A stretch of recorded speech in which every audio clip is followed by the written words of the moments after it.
আজকে আমি তোমাদের কোষে দেখি 10.1 ত্রৈরাশিক পদ্ধতিতে অঙ্কগুলো করাবো। যদিও সমানুপাত তৈরি তোমরা ক্লাস 7-এ শিখেছো, তো সেই সমানুপাত তৈরি করে অঙ্কগুলো সমাধান করব আমরা। দেখো, একের দাগের অঙ্কটা এখানে কি বলেছে যে আজ আমার বাবা 390 টাকায় 15 কিগ্রা চাল কিনে এনেছেন। তার মানে 15 কিগ্রা চালের দাম হচ্ছে 390 টাকা। আচ্ছা, যদি 17 কিগ্রা একই রকম চাল কিনতে হয় বাবাকে, তাহলে কত টাকা খরচ করবেন? ত্রৈরাশিক পদ্ধতিতে হিসাব করো। তাহলে প্রথমে আমরা দেখো, আমরা গণিতের ভাষায় সমস্যাটি হলো বলে একদিকে দেখো এখানে কী কী আছে। একটা হচ্ছে চালের পরিমাণ, মানে এই যে 15 কিগ্রা চাল এত 390 টাকায় কিনেছেন, তার মানে এখানে চালের পরিমাণ আর দাম।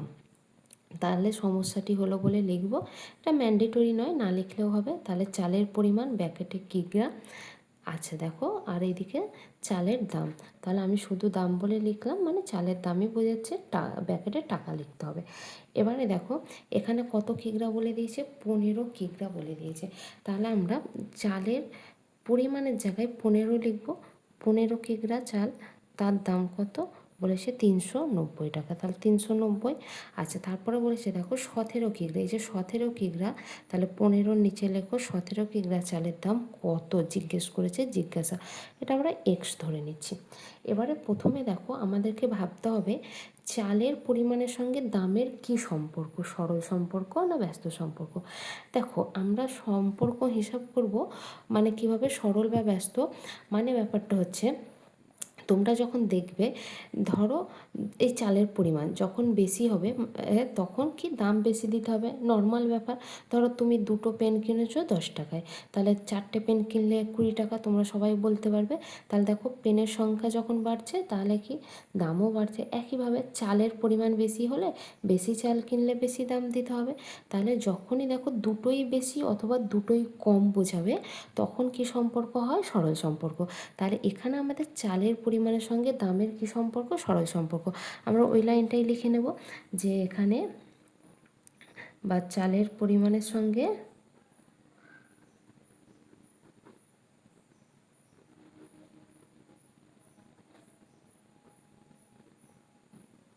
দামের সরল সম্পর্ক।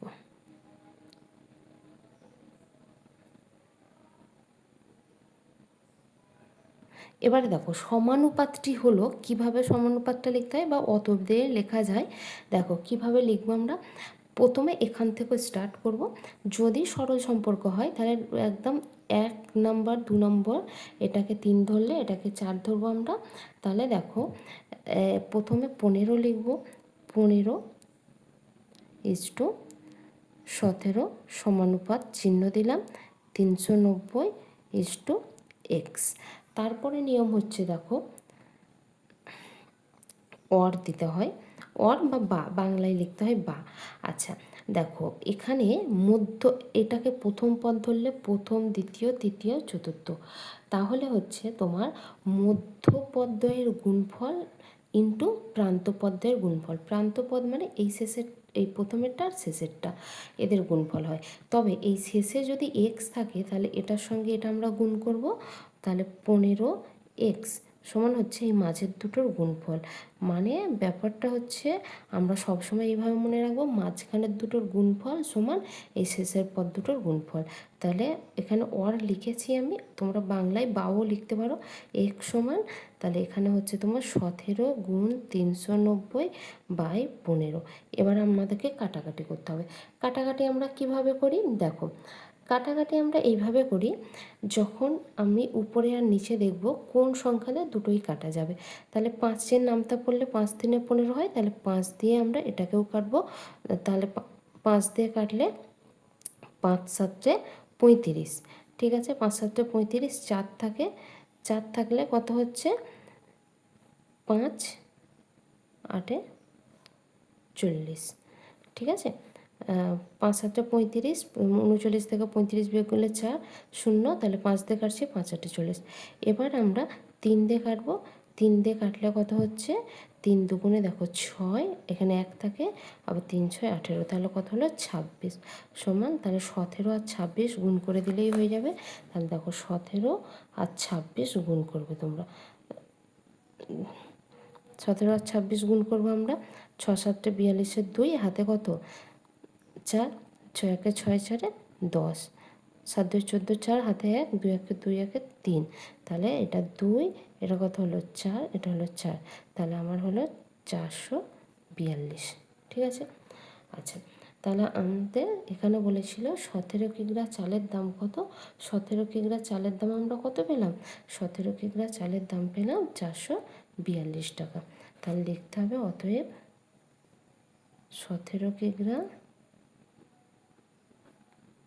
চালের দাম 442 টাকা। এবারে দেখো 2 নম্বর অঙ্কটা, গণিতের ভাষার সমস্যাটি হলো, তোমরা লিখে নেবে, আমি ওটা আর লিখছি না। এখানে কি বলেছে আগে দেখো, এখানে বলছে ভেঙ্কট মামা 20 মিটার ছিট কাপড়ে একই মাপের 4টি জামা তৈরি করবেন। একই রকম 12টি জামা তৈরি করতে হলে ভেঙ্কট মামাকে কত মিটার ছিট কাপড় কিনতে হবে। তাহলে এখানে কি কি আছে আগে দেখো, 20 মিটার ছিট কাপড়, একটা হচ্ছে ছিট কাপড়, আর একটা হচ্ছে দেখো 4টি জামা, তাহলে জামার টি আছে মানে সংখ্যা, আর এখানে দেখো 12টি জামা, তাহলে যেটা প্রশ্ন করবে কত মিটার ছিট কাপড় সেটাকে আমরা সবসময় ডান দিকে রেখার চেষ্টা করব। তাহলে প্রথমে লিখবো আমরা দেখো জামার সংখ্যা, তাহলে জামার সংখ্যা, ব্যাকেট হবে টি, আর এদিকে লিখবে ছিট কাপড়ের পরিমাণ বা ছিট কাপড় মিটার, ব্যাকেটে মিটার। দেখো 4টি জামা তৈরি করার জন্য আমাদের 20 মিটার ছিট কাপড় লাগে, তাহলে এখানে বলেছে 12টি জামা তৈরির জন্য, 12টি জামা তৈরির জন্য কত মিটার ছিট কাপড় লাগবে, এখানেও এক্স ধরে নিলাম।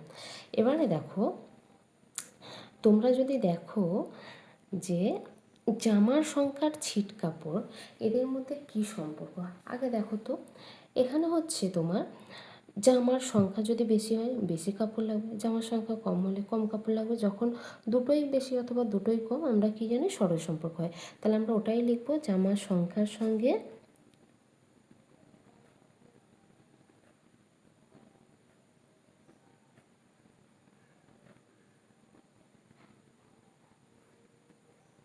ছিট কাপড়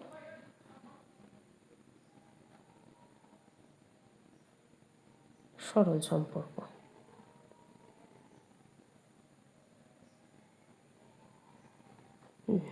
দেখো এবারে দেখো সমানুপাতটা তাহলে কেমন হবে, এখান থেকে স্টার্ট হবে, সরল মানে 4:12, এটা হচ্ছে সমানুপাতের চিহ্ন।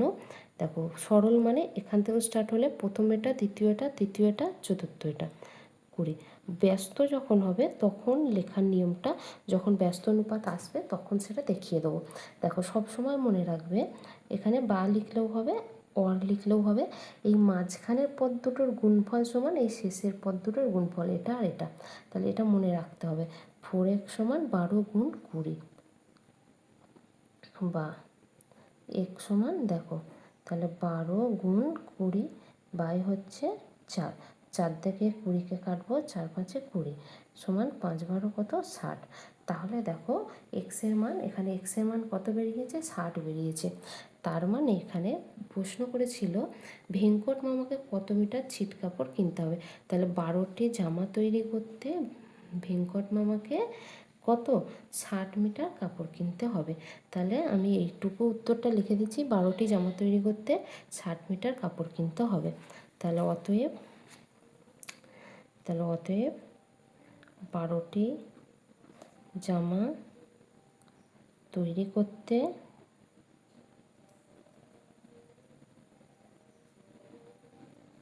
60 মিটার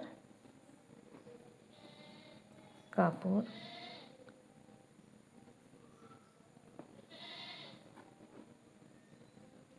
কিনতে হবে।